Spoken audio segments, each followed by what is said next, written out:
Hello, hello, hello, my dear friends. Hallo, hallo, hallo, meine lieben Freunde. All over the world. Überall auf der Welt.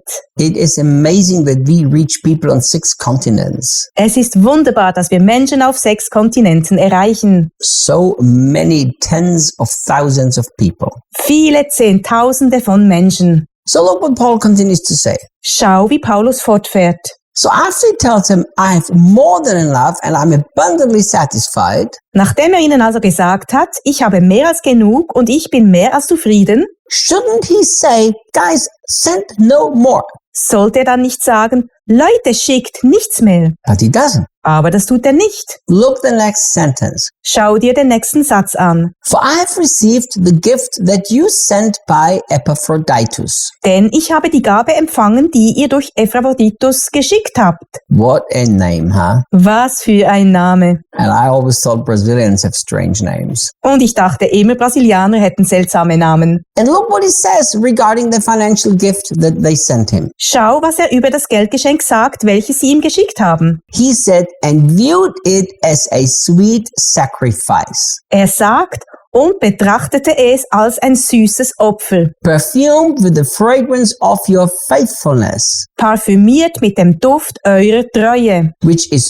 so pleasing to God. die Gott so wohlgefällig ist. Do you see what Paul is saying here? Verstehst du, was Paulus hier sagt? Paul is saying, if I would tell you, don't send anything anymore because I have already more than enough, Paulus sagt, wenn ich euch sagen würde, ihr sollt nichts mehr schicken, weil ich schon mehr als genug habe, I would stop you from pleasing God. würde ich euch davon abhalten, Gott zu gefallen. That's a crazy thought. Das ist ein verrückter Gedanke. You see, Paul did not see the financial gift as something for him. He saw it as something for them. Paulus verstand, dass die finanziellen Gaben nicht für ihn gesammelt wurden, er sah, dass sie für sie selbst gesammelt wurden. He said that the sacrifice that you brought, it was actually beautiful before God. Er sagte, dass das Opfer, das sie brachten, vor Gott wirklich schön war. It was a fragrance that when God smelled that fragrance, he was very happy. Als Gott diesen Duft roch, war er sehr glücklich. So Paul had the emphasis on them and on God, not on himself.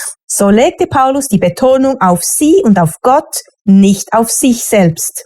What would happen if the church would begin to think like this? Was würde passieren, wenn die Gemeinde anfangen würde, so zu denken? But in order to believe this and in order to teach this, we have to have very pure hearts. Um dies aber zu glauben und zu lehren, müssen wir ein sehr reines Herz haben. Do you know, so many people have criticized me regarding my attitude towards finances. So viele Leute haben mich wegen meiner Einstellung zum Thema Finanzen kritisiert. And people have actually tried to change me many times. Manche haben sogar oft versucht, mich zu verändern. And here is what I tell them. Ich sagte ihnen Folgendes. The things that I've learned at the feet of Jesus are very hard for me to change. Die Dinge, die ich zu den Füßen Jesu gelernt habe, kann ich nur sehr schwer ändern. Because in truth, I'm not willing to change them. Ich bin wirklich nicht bereit, sie zu ändern. I've seen over and over and over again. Ich habe immer wieder gesehen, When men of God open their hearts for the love of money, wenn Männer Gottes ihre Herzen für die Liebe zum Geld öffnen,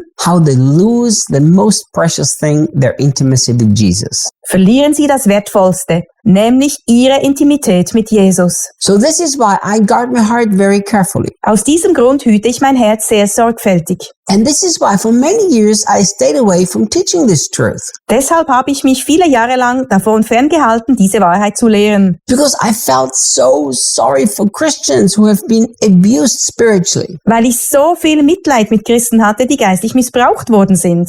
For teachers and leaders who've taught this truth. Lehrer und Leiter, die diese Wahrheit gelehrt haben. But in reality, the motive was not that God is pleased and there was a sweet sacrifice. Aber in Wirklichkeit war ihr Motiv nicht, dass Gott zufrieden ist und es ein süßes Opfer gibt.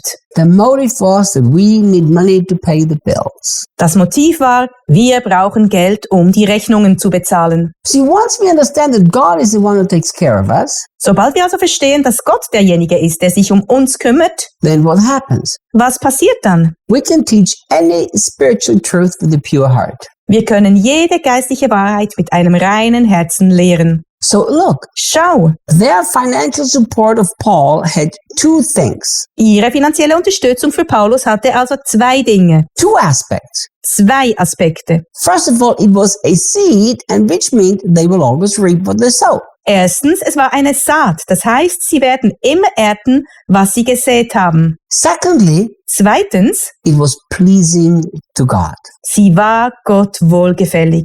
How can God be pleased in something that doesn't make sense in the natural? Wie kann Gott an etwas Gefallen finden, das im Natürlichen keinen Sinn macht? Because in the natural, it doesn't make sense to send money to Paul who had more than he needed. Im Natürlichen macht es nämlich keinen Sinn, Paulus Geld zu schicken, der mehr hatte, als er brauchte. Paul himself said, I am abundantly satisfied. Paulus selbst sagte, ich bin mehr als zufrieden. The only way this makes sense is if you understand that the kingdom works different than this world. Das macht nur dann einen Sinn, wenn wir verstehen, das Reich Gottes funktioniert anders als diese Welt. So God was pleased. Gott war also zufrieden. The sacrifice was a beautiful fragrance. Das Opfer war ein schöner Duft. And they would be able to reap an incredible harvest. Sie würden außerdem eine unglaubliche Ernte einfahren. And look at the context of verse 19. Schau dir den Kontext von Vers 19 an. You know, we have quoted verse 19 out of context so many times. Wir haben Vers 19 schon so oft aus dem Zusammenhang gerissen und zitiert. Paul says, I am convinced Paulus sagt, ich bin überzeugt, that my God will fully satisfy every need that you have. dass mein Gott jeden Mangel, den ihr habt, vollständig ausfüllen wird. Remember, he's talking about financial provision, nothing else. Denkt daran, dass er von finanzieller Versorgung redet, von nichts anderem. Then he says, for I have seen the abundant riches of glory revealed to me through Jesus Christ. Dann sagt er, denn ich habe den überschwänglichen Reichtum der Herrlichkeit gesehen, der mir durch Jesus Christus offenbart worden ist. So Paul is talking about nothing else but about money. Paulus redet also über nichts anderes als über Geld. Very interesting. Sehr interessant. Paul said, I am convinced that every need you have will be given to you Paulus sagte, ich bin überzeugt, dass euch alles, was ihr braucht, according to the abundant riches of Jesus Christ. nach dem überschwänglichen Reichtum von Jesus Christus gegeben werden wird.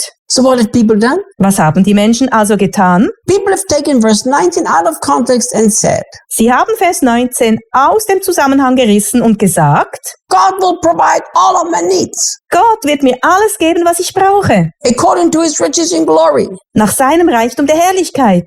But they don't even know that there is a context. Dabei wissen sie nicht einmal, dass es einen Zusammenhang gibt. What is the context? Was ist der Kontext? That they generously sowed. Sie haben großzügig gesät, So the provision of God was through the harvest. so dass Gott sie mit der Ernte versorgt hat. What a beautiful context. Was für ein schöner Zusammenhang. Tomorrow we continue. Morgen machen wir weiter.